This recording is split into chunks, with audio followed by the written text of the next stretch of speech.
What's up, guys? Welcome back to Unanimous Champs. JDanks riding it solo here today. We're going solo mode, guys. Ready to bring you guys really good content for today.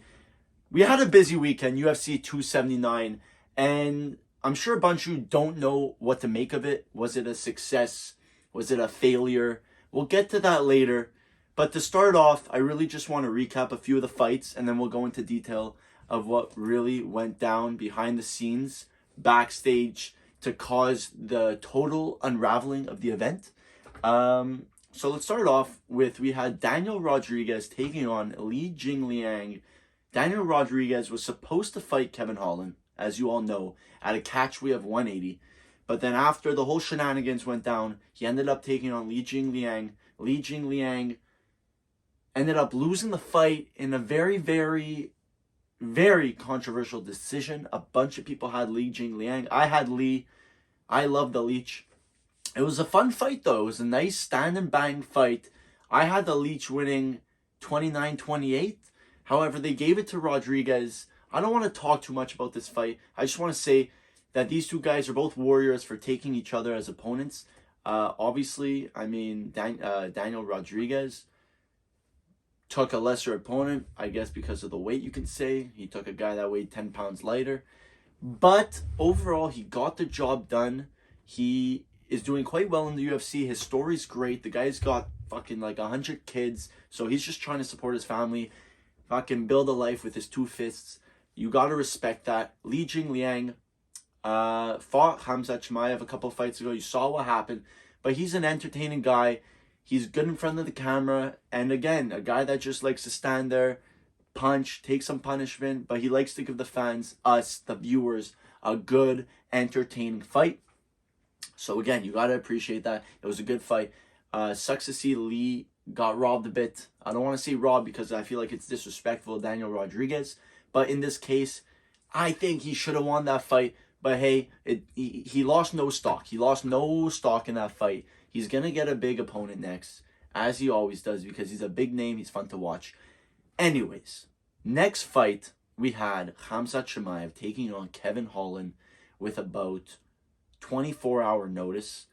So again, we'll get into what really went down soon, but I want to talk about this fight, even though there's not much to talk about. Hamza Chimaev is a dog. He's an absolute wolf. The second the wolf gets his teeth in you, you're done. I know it's cringy, but that's how it goes. He ran across the cage. I don't know if Kevin Holland went for like a high five or whatever you want to call it, a handshake, midair. But Hamza Chimaev instantly dives at his legs. Doesn't get him down right away, but he's ragdolling him. Kevin Holland's a very tricky guy to take down because of his, he's a BJJ black belt. And he's just a squirmy guy, you know. He's tall, he's lanky. But he was trying to squirm away from Hamza Chimaev. Hamza Chimaev ultimately got it to the ground, kept him there, got him in a Darce choke, and that's all she wrote. Took him a bit of time to finish it, but there was no panic in his physique. You saw he just was confident. His corner was confident. He knew he was taking that home. I mean, obviously, it's not the fight he wanted. He doesn't get much more recognition off a name like Kevin Holland, even though Kevin Holland's a great fighter. However, I find it interesting because Kevin Holland was supposed to fight at 170. I mean, yeah, it was a catchweight of 180 with Daniel Rodriguez, but he was on a 2-fight win streak at welterweight, and I was surprised he didn't stay at welterweight. I know Daniel Rodriguez is also usually a welterweight, and it was a short notice fight, so they just agreed at 180. But I would like to see Holland at a 170 fight to continue that win streak. However, ultimately, opponent got changed. He took on an absolute freak in Hamza Chimaev, and that's all she wrote for him. But Kevin Holland, you gotta respect this man for taking that fight, because there's very few people in the UFC that would take that fight. Hamza Chimaev is one of the scariest guys on the roster. Nobody ever wants to fight this guy. He has elite wrestling. He could submit you. He's got power in his hands. He's got fast fucking hands. And Hamza Chimaev is still, even after this whole fucking shebang, is probably still the scariest guy on the roster. No one's gonna want to fight him, and if they do, it's because they don't like him. Because after he missed weight and after all that shit went down, you're gonna see people have been calling him out, People have been chirping him on Twitter and all that shit. But anyways, it was a great performance. Holland, I mean, for Holland, a guy like Holland, he doesn't lose any stock. He only gains it for taking that fight, putting on a bit of a show. It was nice to see them acknowledge each other after. They hugged it out, whatever. Kind of knew that was going to happen. They're both very mature guys, and we don't know what really went down backstage. Who knows? Only people there know. But some people probably didn't expect that to happen. But they were chill with each other. Hamza Chimaev came out with a W. Holland will fight soon enough. Didn't take much damage. Got choked. Same with Chimaev. Who's next for both of them? We'll talk about that later. We actually had a fan question of who Kevin Holland would fight next. Who's a good opponent for him to bounce back on. Welterweight, middleweight, what's up? We'll talk about that soon.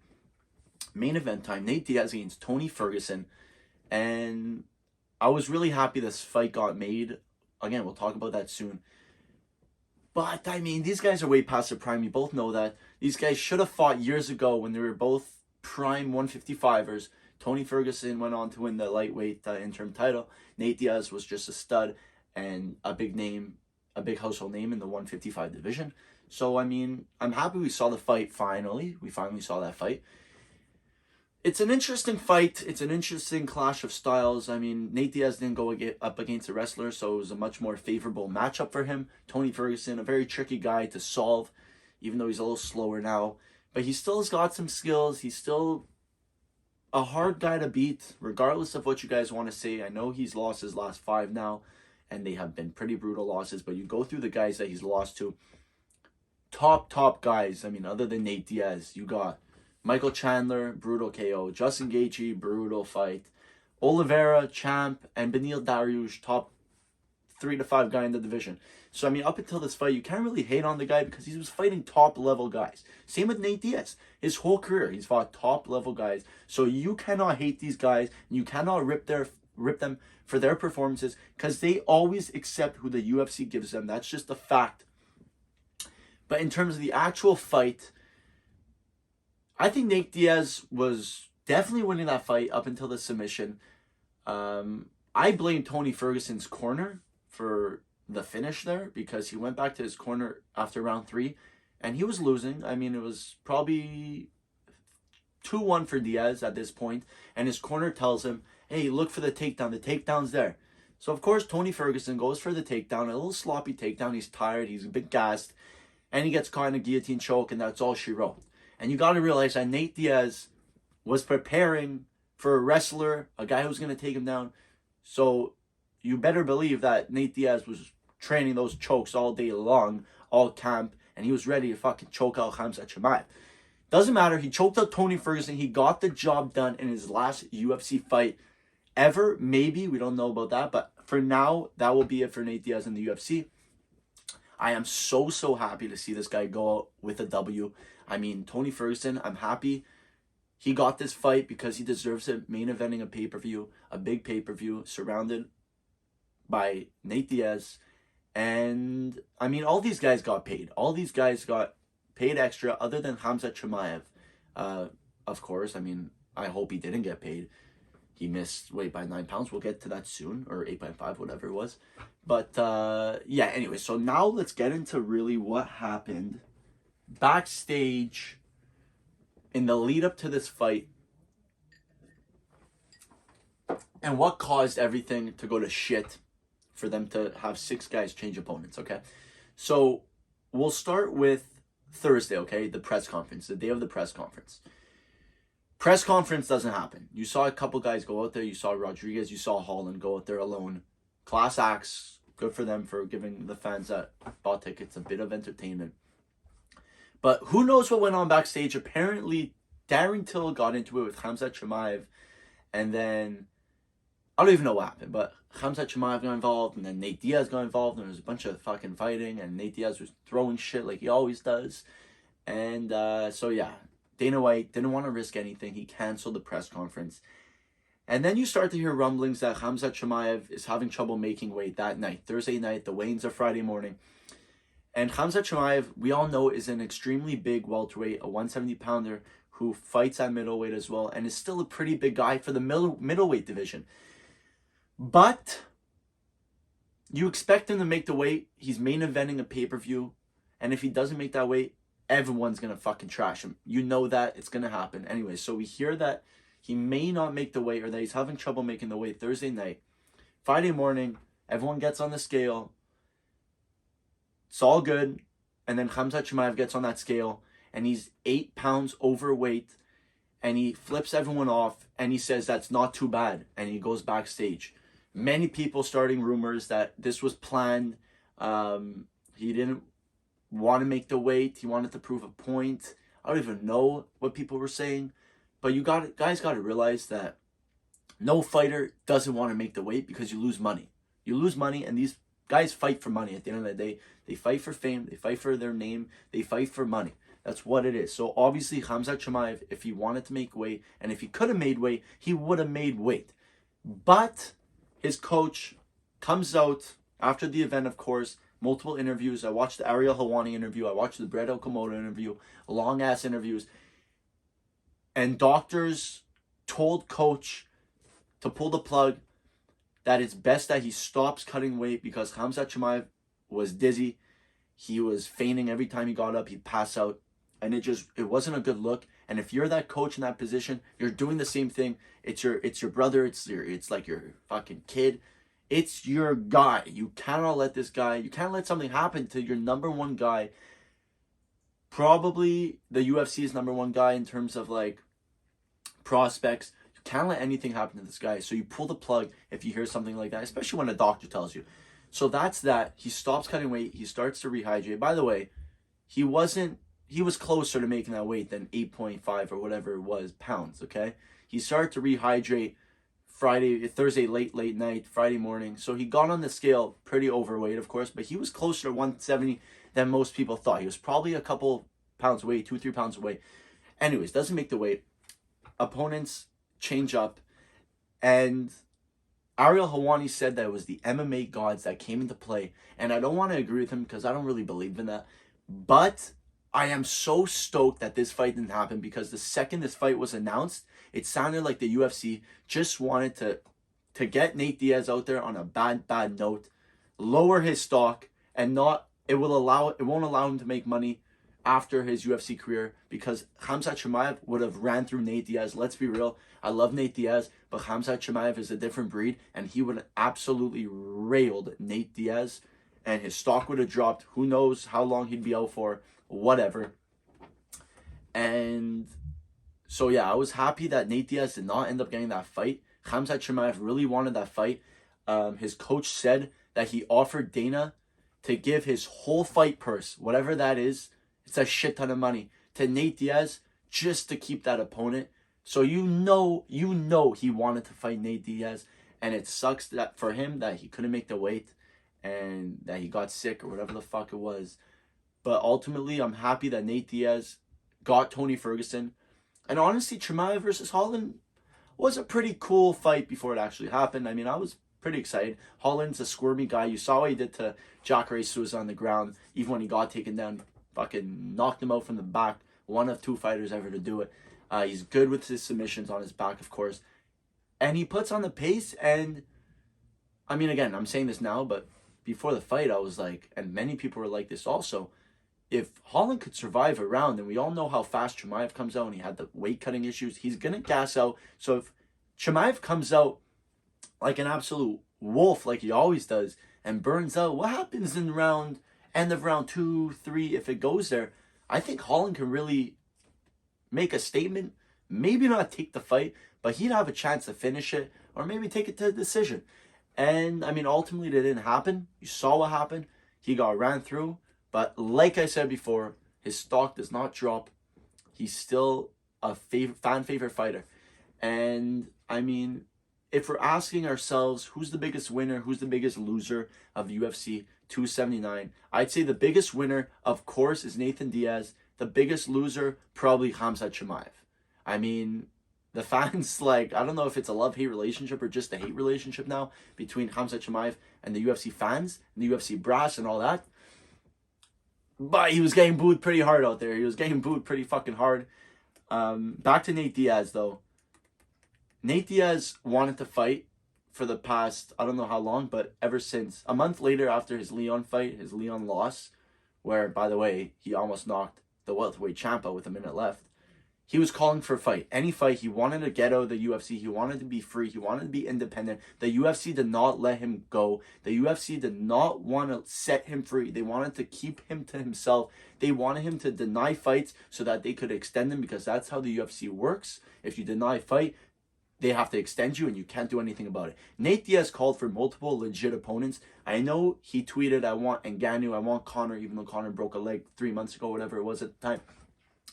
But one thing that I know for a fact, Nate Diaz wanted a fight, and he called out legitimate opponents. Michael Chandler, Dustin Poirier, Vicente Luque, guys that make sense, okay? Guys that make sense and that are way closer in his skill level than Hamza Chimaev. And the UFC did not want to give him the Poirier fight, the Chandler fight, whatever, on his last fight unless they re-signed him, because he'd make a shit ton of money and then he'd be gone, you know? They don't want to do that. They want to keep him. That's how the UFC is. They barely ever let their big stars come to one fight left on their contract. They ultimately always get it done, always get a contract done before that point. But with Nate Diaz, it was different. He wanted to get out of there, and he wanted to go, like he said in his post fight, he wanted to box, he wanted to go conquer another sport, like guys from the UFC couldn't, Ben Askren, Tyron Woodley, all those guys. But I could not be more happy for Nate Diaz that he's gone from the UFC. And I mean, Dana White praised him in the post-fight press conference, and he's still praising him. But it would have been nice to see that same praise for the past couple years, because Dana White hasn't said much good about Nate Diaz. The only thing he said is that he's hard to work with. When Nate Diaz gave 3-4 legitimate opponents, and the UFC ended up giving Hamza Chimaev in his last UFC fight, kind of to say fuck you, Nate Diaz, for not extending your contract with us. But Nate Diaz has always been that guy who speaks up, who wants to make fighting better for the other fucking athletes in the sport.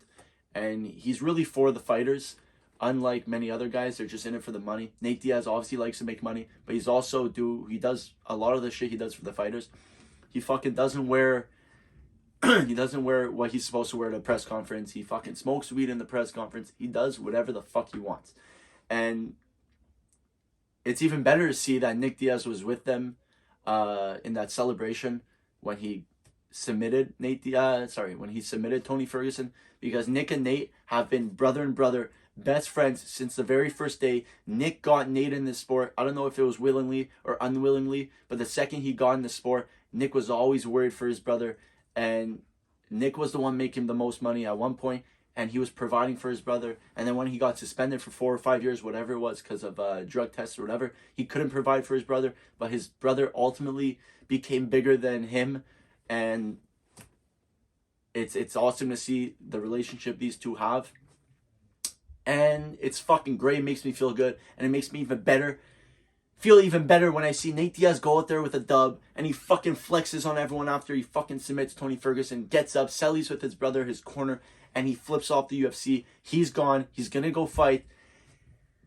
And who's he going to go fight? He's going to go fight Jake Paul. Jake Paul has a fight booked against Anderson Silva in October. I think it's the 29th or 19th. I don't remember.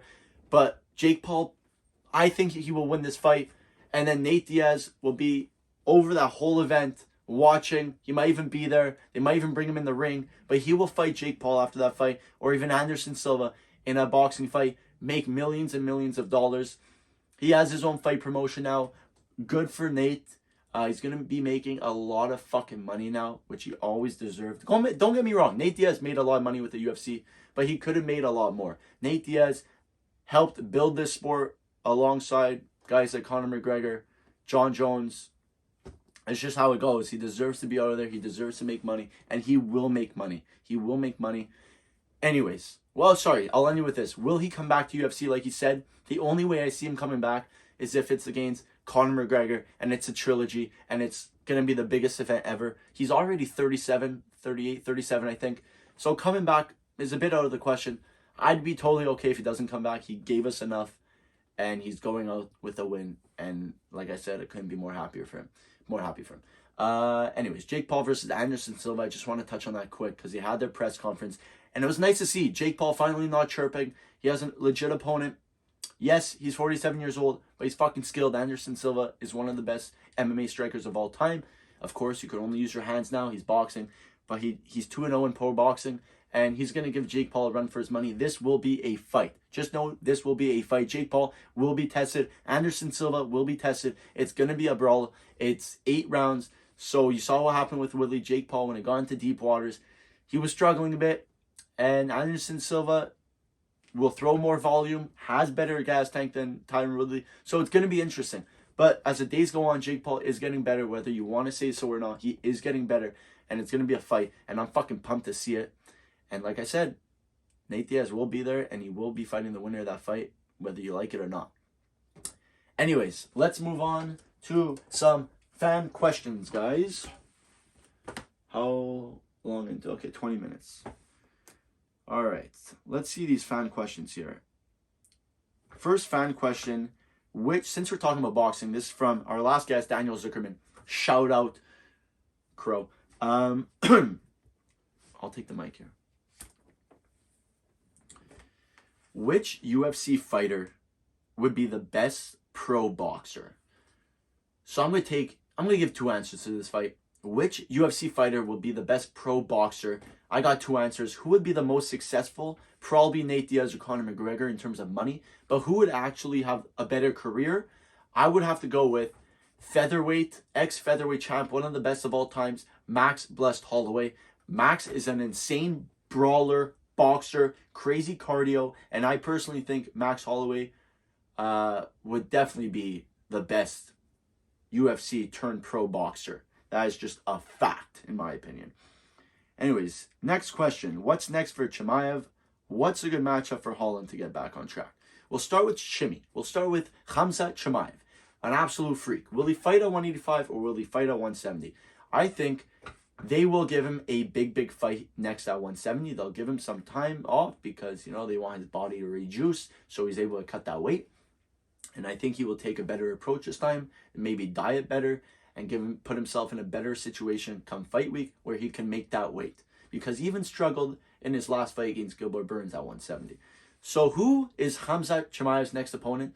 If it's at 170, which I think it will be, I'm going to give him Colby Covington. I think Colby's ready to take a fight, and I think he's desperate for a fight. He wants to fight for that belt again, especially since Usman isn't champ. So he will take that fight now. Hamza against Colby, soon enough, maybe the beginning of 2023. I want to see that. If he fights at 185, he's got to be in a number 1 contender position. He's got to fight Rob the Reaper Whitaker. I know it's a tough matchup. I don't know if he gets through that, but it's got to be Rob. Next question. Oh, sorry. Kevin Holland. I didn't even think of this. A good matchup for Kevin Holland. I want to see him at 170. Put him in a co-main event, 3 rounds against Jorge Masvidal in a big pay-per-view. Again, beginning of 2023. Jorge Masvidal, obviously past his prime. He's on back-to-back losses, I think now. 2 to Usman, 1 to Colby. Dominated in both. But, I mean, he's still a brawler. He's still going to fight. He's going to put on a show. And Kevin Holland, those would be some good chirps. And I'd love to see that. Holland against Masvidal. Another name, maybe like Neil Magny. Or maybe fight Daniel Rodriguez. I don't know. Next question. Okay, this is a question, multiple questions, I guess, because one of our biggest fans, UFC_kid_2022. Give us your full UFC 280 predictions. So let me pull up that card, because I can't remember the main card off the top of my head, and that's all I'll be doing. Okie dokie. Let's start. We'll do 6 fights. 6 fights. UFC 280 predictions. I know we got a month until the event, but early predictions, and we'll go into depth next episode. I'm going to do a run through. Bilal Muhammad against Sean Brady. Sean Brady is the favorite, although I think Bilal's experience will be a bit too much. I'm going Bilal. Chugagian against Manon Fiorot. Chugajin has been a gatekeeper of that division, so I'm going to go with Caitlin. Dariush against Gamrot. Dariush, surgery. I know he's a favorite. Number 6 versus number 9. I'm going to go with Gamrot. He's on a tear. Okay, now we're in for the good stuff. Peter Yan against Sean O'Malley. I think Sean O'Malley can do it, but ultimately I'm going to go with Peter Yan. For now, at least. Okay, in the co-main event, TJ Dillashaw is fighting for that belt again against Aljamain Sterling. Aljo, what's going to happen? I think a lot of people are giving a bit too much credit to TJ. It was a controversial decision when he fought Sanhagen. So I'm honestly going to go with Aljo, okay? He beat Peter Yan. He proved he's the number 1 guy in that division. And I think he submits him. I think he finishes his fight. My dog's got to shut the fuck up. Main event, Charles Oliveira against Islam Makhachev. Probably the biggest clash of styles, the most intriguing fight of 2022. Anyways, I'm going to go with... I find it disrespectful how Oliveira is the underdog because of who he's beaten. But I think Makhachev may be too much. His wrestling, it's the best style of wrestling. Sambo. Man, it's that Dagestan wrestling. Okay, Islam Makhachev against Charles Oliveira. I'm going to go with Charles Oliveira. I think Makhachev may take him down. I think he may dominate that fight for a bit. But ultimately, if he stays on top of Oliveira for a bit too long, Oliveira will get that choking. Whether it's a fucking hop on the back, rear naked choke, guillotine, Darce choke, whatever it is. I think he snatches that neck and he finishes that fight. So that's it for the UFC 280. Guys, I hope you enjoyed this episode. I wanted to ride it solo today because I really just want to be selfish and talk a lot. But let me know in the comments what you think of this. Give me fan questions. Next episode, I'm thinking of going live and have you guys interact with us as we do it. I'm going to get a guest. It's a secret. If you want to be a guest on the show, fucking hit me up in the DMs, TikTok. With that being said, make sure you like, subscribe. Make sure to subscribe. Turn on the notifications. Instagram, TikTok, Twitter, @UnanimousChamps. Follow. We got big things coming on TikTok. A bunch of new trends that I'm planning out. I'm filming. So in a couple of weeks, TikTok will be buzzing, even though it already is. Anyways, guys, thank you for tuning in. Unanimous Champs, MMA Talk Show Podcast. JDanks, outie.